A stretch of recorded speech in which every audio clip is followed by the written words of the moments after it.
The silence of Earth, the galaxy, was very old. It held billions of stars and millions of worlds. Countless species lived among the stars, trading, fighting, and building great empires.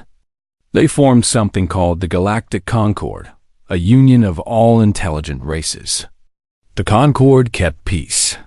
The Concord kept order.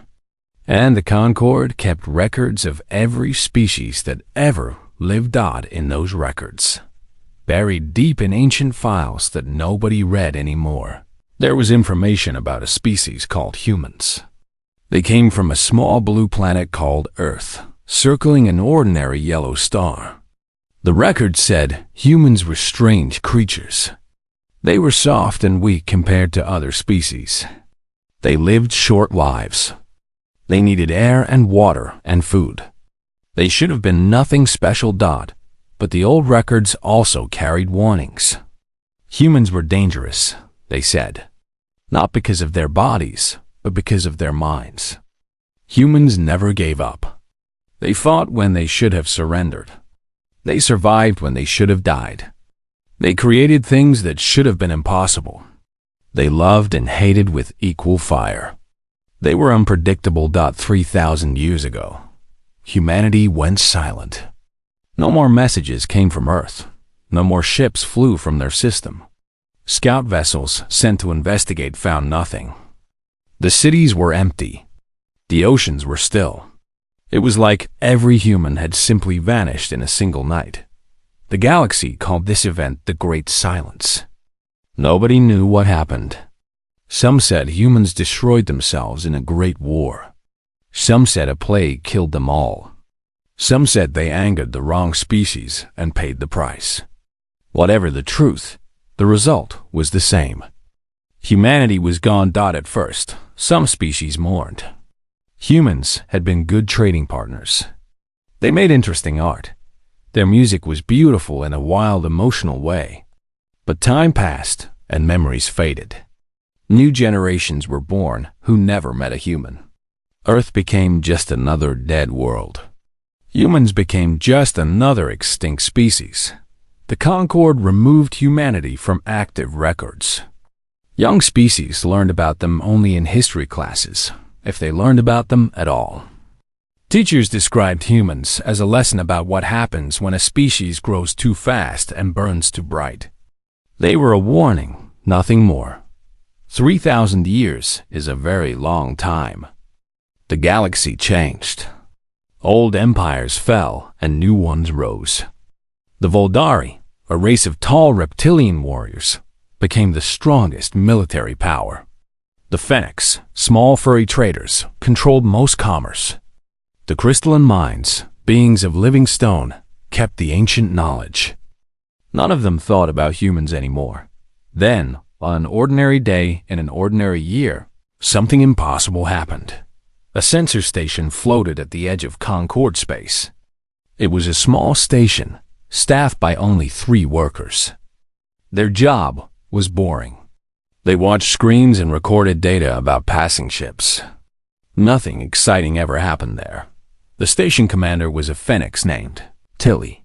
She had soft brown fur and quick black eyes. She was drinking her morning tea when the alarm started screaming. Tilly jumped from her chair and ran to the main screen. At first, she thought it was broken. The readings made no sense. A ship was approaching from deep space, from a direction no ships ever came. But that was not the strange part. The strange part was the ship's signature. The computer was trying to match it against known vessel types, and it kept failing. Finally, after searching through millions of records, it found a match in the oldest archives. The ship was human. Tilly stared at the screen for a long moment. Then she called her superiors. They called their superiors. Within hours, the news reached the highest levels of the Concord. A human ship had appeared. After 3,000 years of silence, after everyone agreed that humanity was dead and gone, a human ship was drifting toward Concord space. The Concord High Council met in emergency session. Representatives from every major species gathered in the great chamber on the capital world. They argued and shouted and demanded answers that nobody had. The Volduri representative, a massive warrior named General Stone, slammed his fist on the table. His scales were dark green, and his yellow eyes burned with worry. He remembered the old stories. His ancestors had fought humans once, long ago. They had won that battle, but barely. The Volduri never forgot an enemy. "Destroy it," he demanded. "Send a fleet and destroy it before it reaches Concord space. We do not know what is aboard. We cannot take risks." Others disagreed. The Phoenix representative argued that the ship might hold valuable technology. The crystalline minds wanted to study it for historical purposes. A younger species representative asked why everyone was so afraid of one old ship. General Stone growled at the young delegate. "You do not know humans. You have never faced them. They are like fire in dry grass.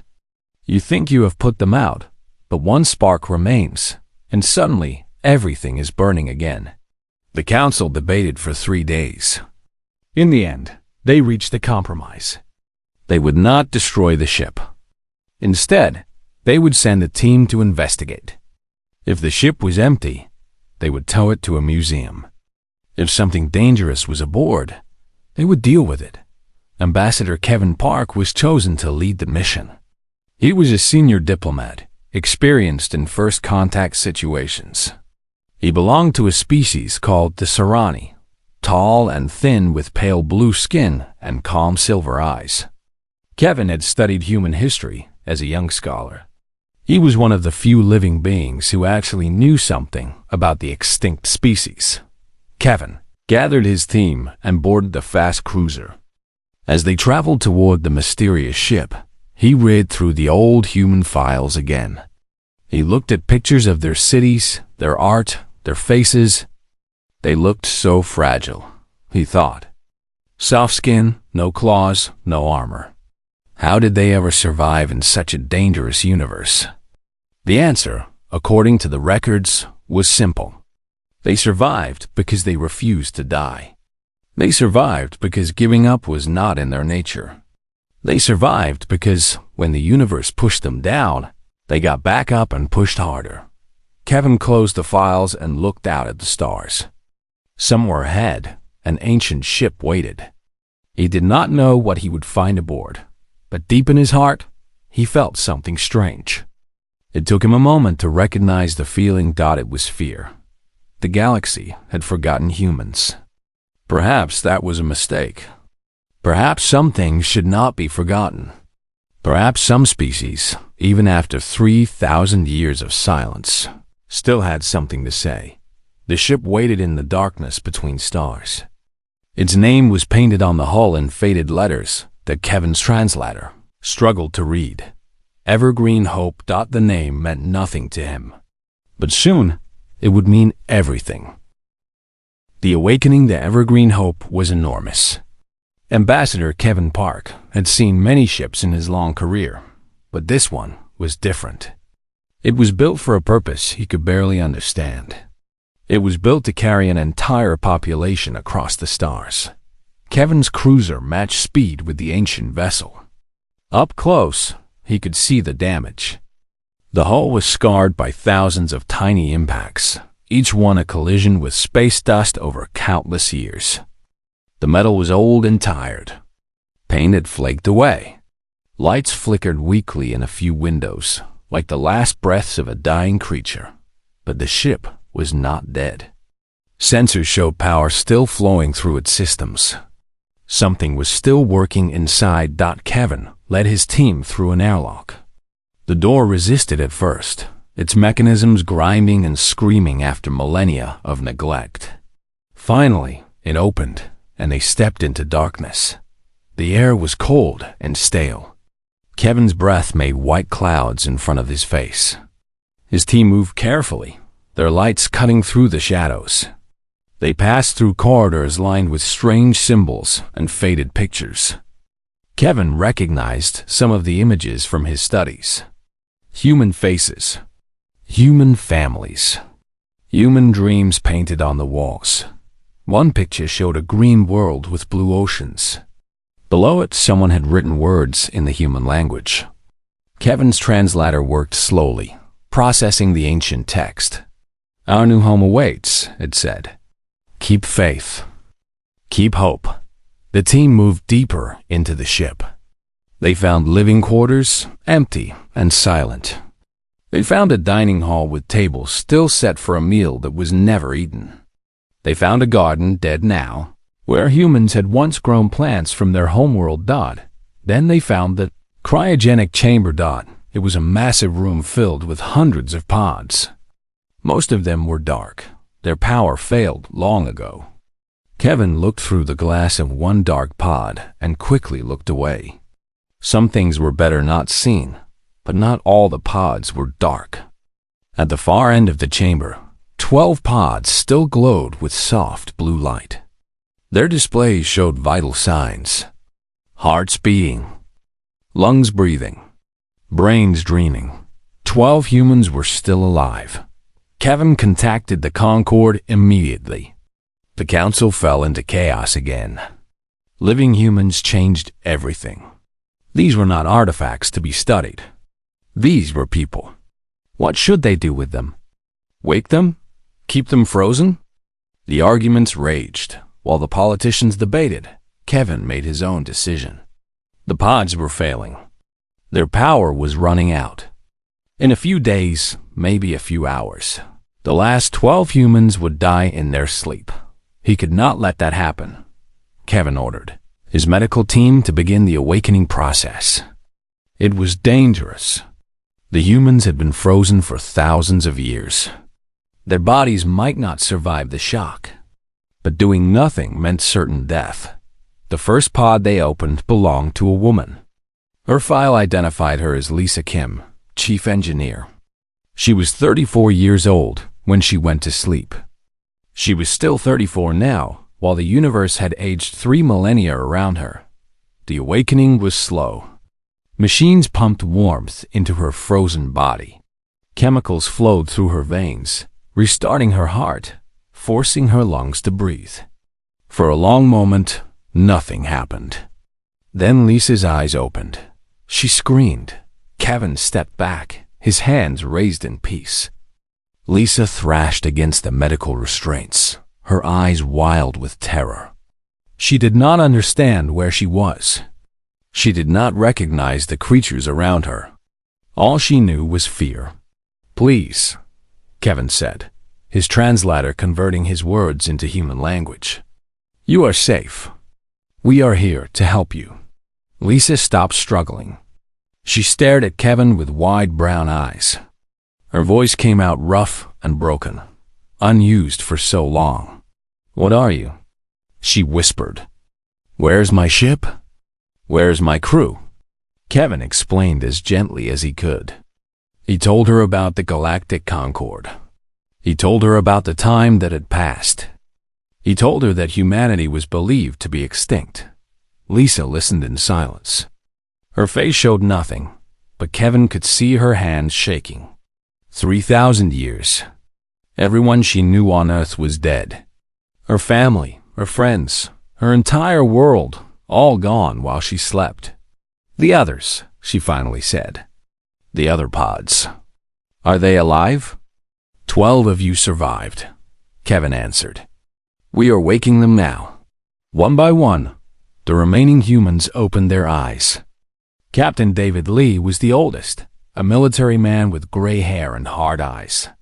He said little, but his gaze swept the room constantly, measuring threats, planning escapes. Dr. Amy Cho was a geneticist who wept when she learned the truth. There were engineers and farmers and teachers. There were 2 children, brother and sister, who had been born on the ship before the long sleep. The children were named Tommy and Grace. They were 8 and 6 years old. They held hands and watched the aliens with curious rather than frightened eyes. To them, this was all a strange adventure. They did not yet understand what they had lost. Lisa gathered the survivors together. They sat in a circle in the cold cryogenic chamber, surrounded by the pods of those who did not make it. She looked at each face, her people, her responsibility now. "We were supposed to reach New Eden in 40 years, she said. "Something went wrong. I need to find out what." Captain David nodded. "First, we survive. Then, we find answers." Ambassador Kevin watched the humans carefully. He had expected them to be broken, hopeless, destroyed by the weight of their loss. Instead, he saw something else. He saw them organizing. He saw them making plans. He saw them refusing to give up. In that moment, Kevin understood why the old records carried warnings. These creatures had lost everything. They were alone in a universe that had forgotten them. They had every reason to despair, but they did not despair. They got to work. Dr. Amy tended to the sick. Lisa examined the ship's damaged systems. Captain David asked Kevin hard questions about the political situation, about who had power in the galaxy, about who might be a friend and who might be an enemy. Tommy and Grace explored the cruiser, asking the alien crew members 1,000 questions. The crew did not know how to respond. These small humans showed no fear at all. That night, as the survivors slept in borrowed quarters, Kevin sent a private message to the council. He told them what he had observed. He told them that these humans were not broken relics. They were survivors, and survivors, he warned, could be dangerous. The galaxy had forgotten what humans were capable of. These 12 people were about to remind them. Lisa lay awake in the darkness, staring at the ceiling. She thought about Earth, about the home she would never see again. She thought about the mission that had gone so wrong. 40 years they had planned. 40 years of cold sleep, and then a new world, a new beginning. Instead, they had drifted for 3,000 years, lost in the void. Why? How had the navigation failed so completely? Lisa was a good engineer. She had checked those systems herself before launch. They were perfect, unless someone had changed them. The thought was cold and terrible. But Lisa could not shake it. Someone had sabotaged their ship. Someone had wanted them to disappear. She made a silent promise in the darkness. She would find out who. She would find out why. And when she did, there would be a reckoning. The galaxy had forgotten humans. It was time to make them remember. The Concorde's fear news traveled fast in the galaxy. Within days, every world knew about the human survivors. The story spread through news channels and trading posts and whispered conversations in dark corners. The extinct species was not extinct. 12 humans had returned from the void. Reactions were as different as the species themselves. The Fennecs were excited. They saw business opportunities. Human artifacts were valuable now, and living humans were even more valuable. Wealthy collectors offered fortunes for a chance to meet the survivors. Entertainment companies wanted to make shows about them. The Fennecs cared about profit, and humans were suddenly very profitable. The crystalline minds were curious. They were ancient beings who valued knowledge above all else. To them, the humans were living history. They sent requests to interview the survivors, to study their language and culture, to record everything before it was lost forever. The younger species, those who had risen after the Great Silence, were simply fascinated. They had grown up hearing stories about humans, the way children hear stories about monsters. Now the monsters were real. Some young aliens traveled across the galaxy just to catch a glimpse of the famous survivors. But the Voldari were not excited or curious or fascinated. The Voldari were afraid. General Stone stood before the Voldari War Council. His scales had darkened with age and worry. Behind him, a screen showed images of the 12 human survivors. "Look at them," he said. "They look weak. They look harmless. That is exactly what makes them dangerous." The younger generals shifted uncomfortably. They had not fought in any great wars. They had grown up in peace, protected by the Valdari fleet. They did not understand the old general's fear.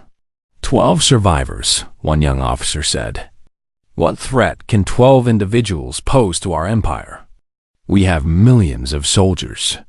We have thousands of ships. This is foolish worry about nothing. General Stone turned slowly to face the young officer. His yellow eyes were cold. My grandfather fought humans, he said quietly. He commanded a fleet of 50 warships against a human colony. The colony had 3 ships. 3. My grandfather was confident. He expected an easy victory. The room was silent. The battle lasted 9 days, Stone continued. My grandfather won, eventually. But he lost 32 ships. 32 ships against 3. And do you know what the human commander said when he finally surrendered? No one answered. He said, "We only surrender because our children need to live. But remember this day. Remember that 3 of us held off 50 of you. And remember that next time, there will be more of us." Stone turned back to the screen. There was no next time, because the great silence came. Humanity vanished. We thought we were safe. But now they are back. Only 12, yes. But 12 humans are not just 12 individuals. They are 12 sparks. And sparks start fires. The Valdari War Council debated through the night. In the end, they decided to act. They would demand that the Concord contain the humans. They would push for restrictions, for surveillance, for control. They would not allow the fire to spread. Ambassador Kevin learned about the Valdari demands the next morning. He rushed to tell the humans, who were now living in a protected section of a Concord station. Lisa listened to his warning without expression. Captain David's jaw tightened with anger. Dr. Amy looked frightened. The children, Tommy and Grace, did not understand why everyone was upset. They want to lock us up, David said. Like animals in a cage. They are afraid, Kevin explained. Your species has a reputation. The old stories describe humans as dangerous and unpredictable. The Valdari remember fighting your ancestors. They are worried about what you might do. Lisa laughed, but there was no humor in it. We are 12 people. We have no weapons, no ships, no resources. We are stranded in a universe we do not understand. What exactly do they think we will do? Kevin hesitated before answering. They think you will survive. They think you will adapt. They think you will grow stronger. And they think that eventually you will become a threat. So they want to destroy us before we have the chance, David said. It was not a question. Kevin did not deny it. The Concord will protect you as long as it can.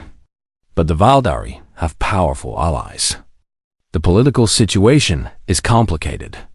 I cannot promise anything. After Kevin left, the humans gathered in Lisa's small room. They sat in a circle, just as they had on the Evergreen Hope. But now their faces were harder. The universe had welcomed them back with fear and suspicion. We need information, Lisa said.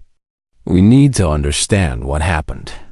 Why did our ship go off course? Why did humanity go silent? These questions are connected. I can feel it. The ship's computer is still partially functional, said Jings, one of the engineers. Maybe we can recover data. Lisa nodded. I have been thinking about this since we woke up.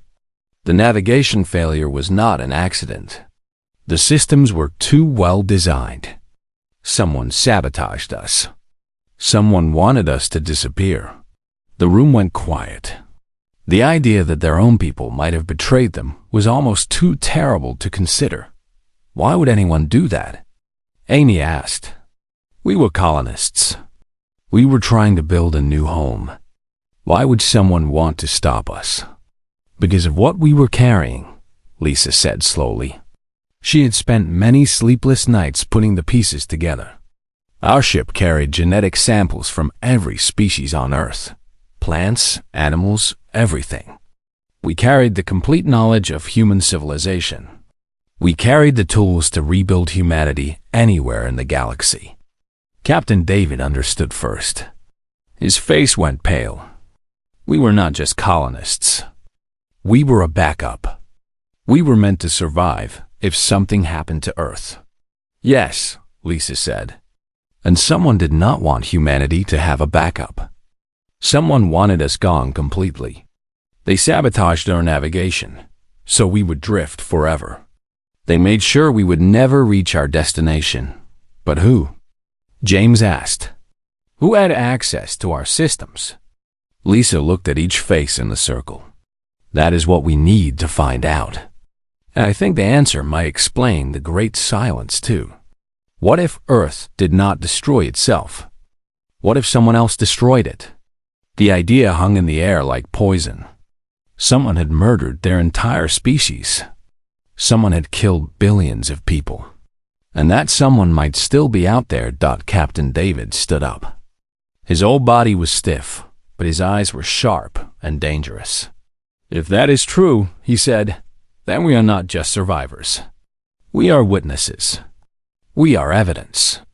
And whoever did this will want us silenced permanently. He looked at the others with the commanding presence of a soldier who had seen many battles. We need to prepare. We need to train. We need to be ready for whatever comes. The Voldari are afraid of what humans can do? Good, let them be afraid. Because we are not going to hide. We are not going to surrender. We are going to find out who killed our people. And we are going to make them answer for it. Tommy and Grace watched the adults with wide eyes. They did not understand everything, but they understood enough. Their people had been hurt, and their people were going to fight back. That night, Captain David began training the survivors. He taught them how to move, how to hide, how to fight. He was old, but his knowledge was sharp. Lisa worked on hacking into the station systems, looking for information. Amy studied Concord medicine, learning how their new allies healed the sick. Everyone had a job. Everyone had a purpose. Ambassador Kevin watched from a distance. He saw the humans transforming. They were no longer confused refugees. They were becoming something else, something dangerous. He thought about General Stone's words. 12 sparks. And sparks start fires. Kevin wondered if the galaxy was ready for what was coming. He suspected it was not. What humanity left behind. Lisa worked through the night. Her fingers flew across the ancient keyboards of the Evergreen Hope, coaxing data from systems that had been sleeping for 3,000 years. The ship's computer was damaged, corrupted by time and radiation. But pieces of information remained, hidden in forgotten corners of the memory banks. Ambassador Kevin had arranged for Lisa to return to the ship under heavy guard. The Voldari protested, but the Concord Council wanted answers too. Everyone was curious about the Great Silence. Everyone wanted to know what had happened to humanity. Lisa found something strange in the navigation logs. The course correction that sent them drifting into the void was not random. It was precise. Someone had programmed it carefully, making sure the Evergreen Hope would miss its destination by millions of light years. But there was more. Buried in the corrupted files, Lisa found a hidden message. It was encrypted with a code she remembered from her training. A code that only high-ranking Earth officials knew. She worked for hours to decrypt it. When she finally succeeded, she sat in silence, staring at the words on the screen. Then she called the others. Captain David arrived first, followed by Amy and James and the rest. Tommy and Grace came too, holding hands as always. Kevin stood at the back, watching with his calm silver eyes. I found the truth, Lisa said.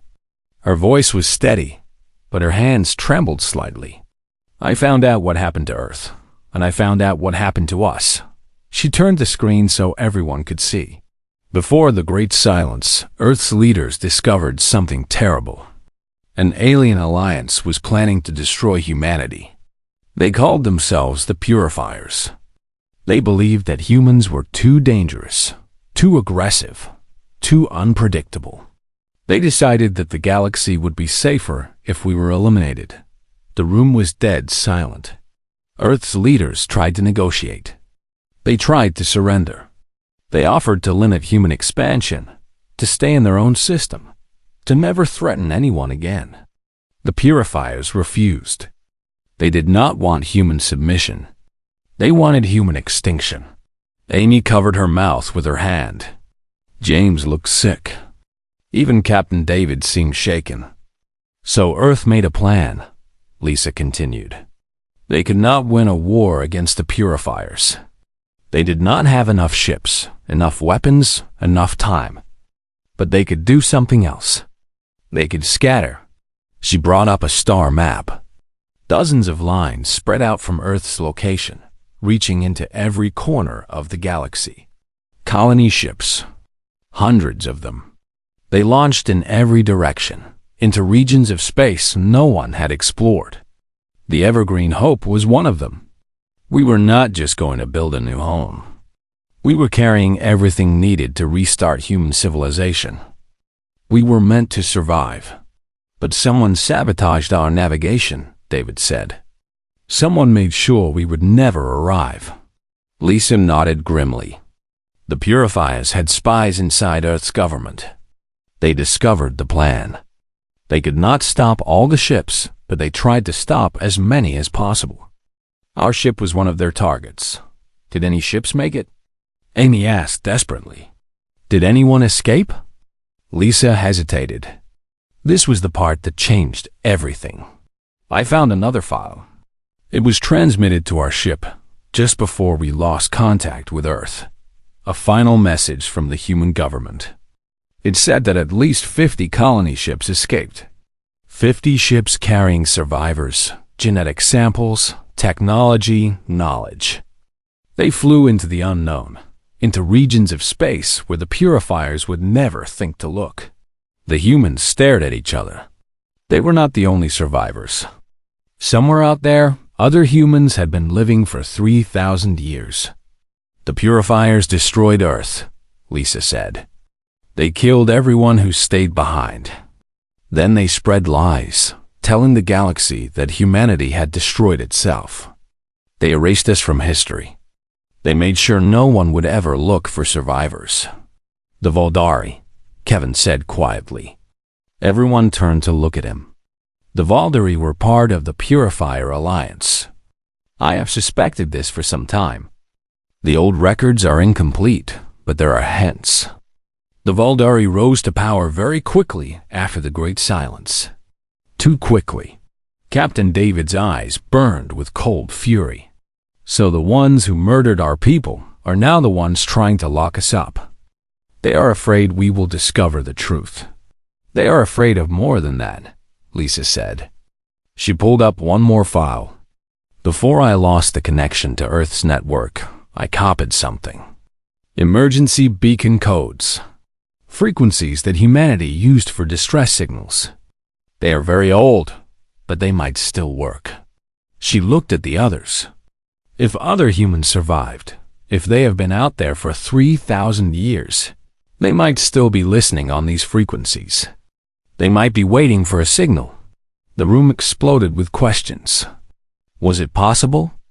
Could other humans really still be alive? What would happen if they made contact? Captain David raised his hand, and everyone fell silent. We have two choices, he said.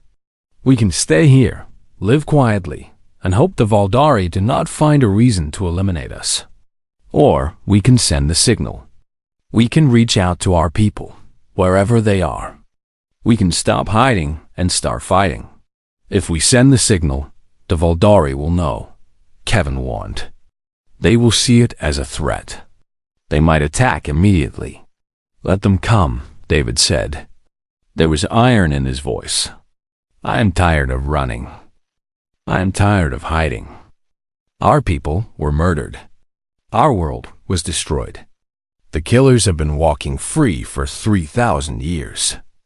It is time for that to end. Lisa looked at the beacon controls. Her hand hovered over the activation switch. This was a decision that could not be undone. If she pressed this button, everything would change. She thought about Earth.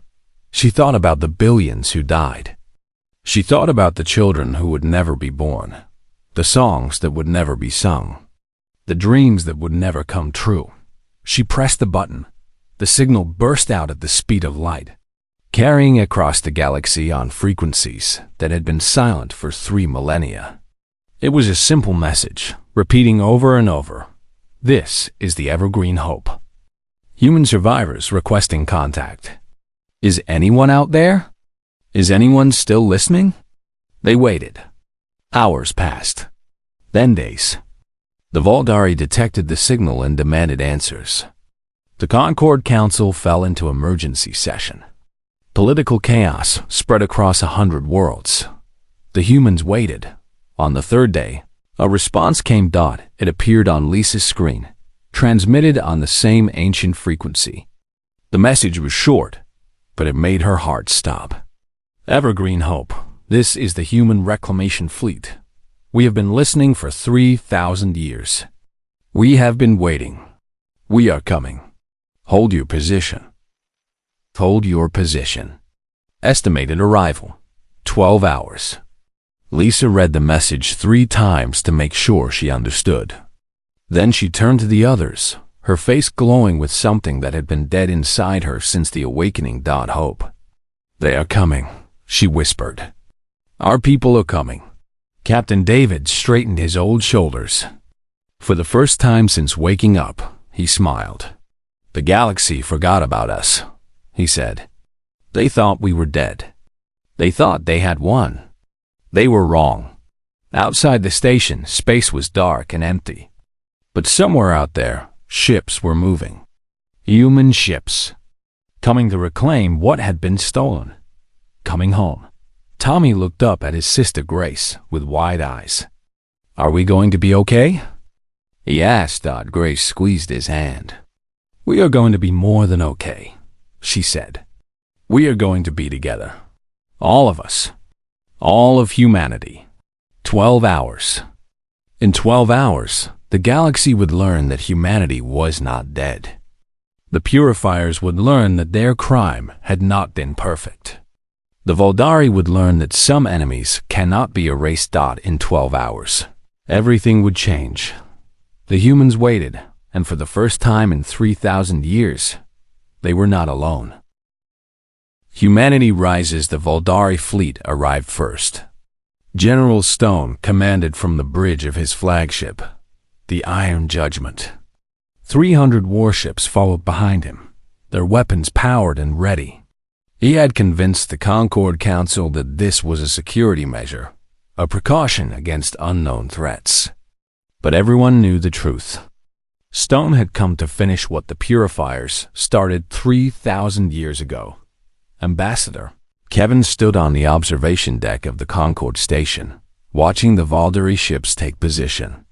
His heart beat fast with worry. He had grown fond of the human survivors. He did not want to see them destroyed. Inside the station, Lisa gathered her people. 12 humans, unarmed and helpless, facing the most powerful military in the galaxy. Captain David stood at her side, his whole body tense but unafraid. Whatever happens, David said to the group, we face it together. We are the last of Earth. We do not bow. We do not break. We do not surrender. Tommy and Grace huddled close to Dr. Amy. The children were scared, but they tried to be brave. They had learned from watching the adults.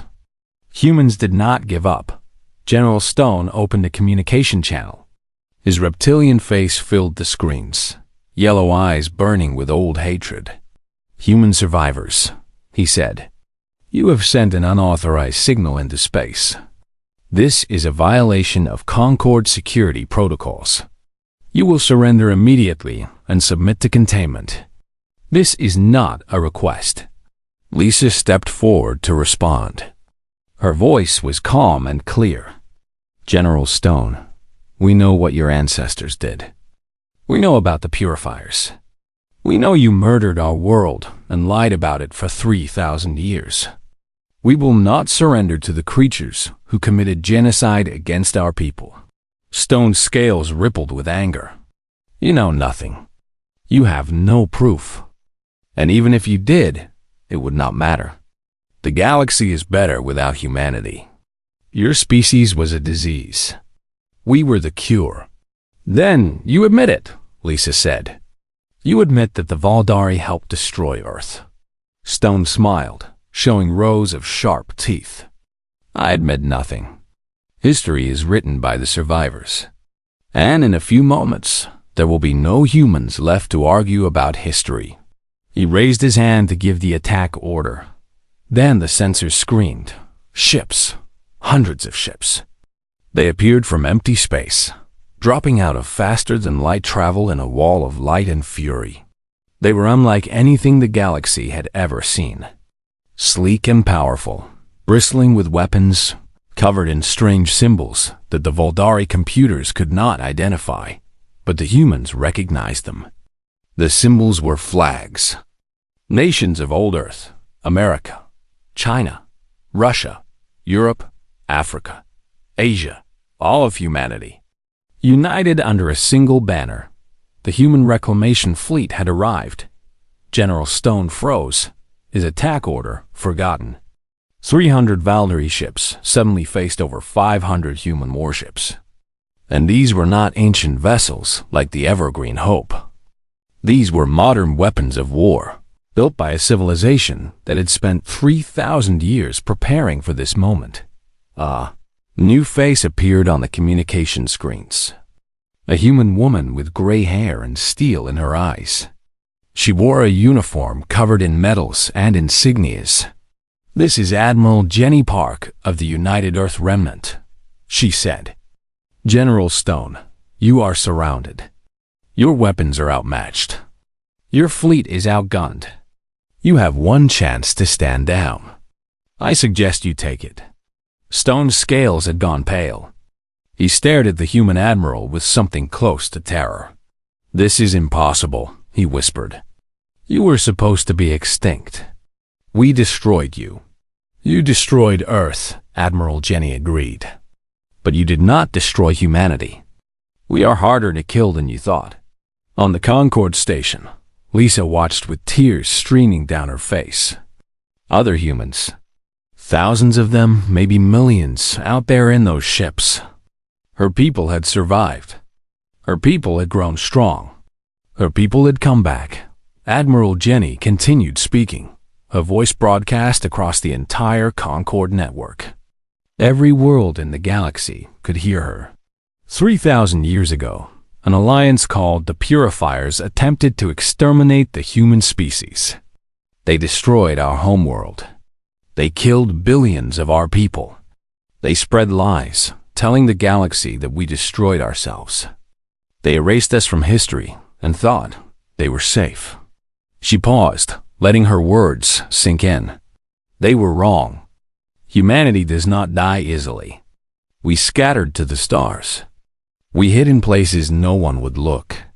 We built new cities on frozen moons and burning asteroids. We survived. We grew. We waited. The human ships moved into formation, surrounding the Valdari fleet completely. General Stone's officers were panicking, begging him for orders. But Stone could not speak. He was seeing his worst nightmare come true. "We did not come here for revenge," Admiral Jenny said. "We came here for justice. The Purifiers will answer for their crimes. But we offer the same choice to everyone else. The galaxy can have peace with humanity, or it can have war. We prefer peace, but we are ready for either." The Concord Council frantically transmitted messages, promising cooperation, begging for calm. The Phoenix offered trade agreements. The crystalline mines offered to help preserve human history. Smaller species declared support for the returning humans. Only the Valdari remained silent. General Stone finally found his voice. "This changes nothing. The Valdari do not surrender. We do not bow to lesser species. If you want war, We will give you war." Admiral Jenny nodded, as if she had expected this answer. "Very well. But before we begin, I have a gift for you, General." A small shuttle launched from the human flagship. It flew to the Concorde station and docked. The door opened, and a woman stepped out. She was old, very old, her hair white as snow. But she walked with strength and dignity. Lisa gasped. She recognized the face from old photographs. This was someone who should have been dead for millennia. "My name is Susan Kim," the old woman said. "I was the president of Earth when the purifiers attacked. I escaped on one of the colony ships. I have been alive for 3,000 years, kept in cryosleep, waiting for this moment." She turned to face General Stone's image on the screen. "I remember your grandfather, General. He was the one who gave the order to destroy our cities. He watched as our people burned. And do you know what he said afterward? He said that humanity would be forgotten within 100 years. He said we would become dust and nothing more." Susan Kim smiled. It was not a kind smile.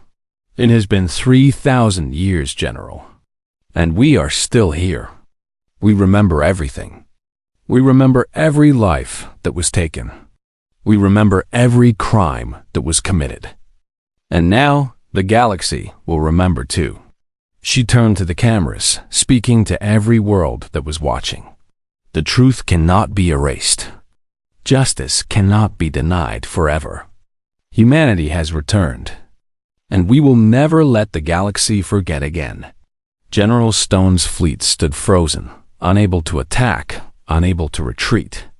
The human ships waited, patient and ready. On the Concorde station, Lisa embraced Captain David. Both of them were crying. After everything they had been through, after all the pain and loss and loneliness, they were no longer alone. Tommy and Grace ran to the windows, pressing their faces against the glass to see the human ships. They were laughing and pointing, amazed by the sight. "Look," Tommy shouted. "Look how many there are. There are so many of us." Ambassador Kevin watched the scene with wonder. He had studied humans all his life. He had read about their resilience, their stubbornness, their refusal to surrender. But reading about something and seeing it were very different things. The galaxy had forgotten humanity. The purifiers had tried to erase them from existence. For 3,000 years, everyone believed that humans were gone forever. They were wrong. Admiral Jenny's voice came through the speakers one more time. "To all humans, wherever you are, the long silence is over. We are no longer hiding. We are no longer afraid. We are home." Lisa looked out at the stars. Somewhere out there was the spot where Earth used to be. Her home, her world, lost forever. But humanity was not lost. Humanity had survived Dodd, and now humanity had risen. The story was not over. There would be trials and negotiations, conflicts and reconciliations. The Voldari would have to answer for their crimes. The galaxy would have to adjust to a new reality. Nothing would be easy, but as Lisa stood surrounded by her people, both the 12 survivors and the millions who had come to rescue them, she knew one thing for certain: the galaxy would never forget. Humans again, they had tried to silence. Humanity, they had failed, and humanity's voice would echo across the stars forever.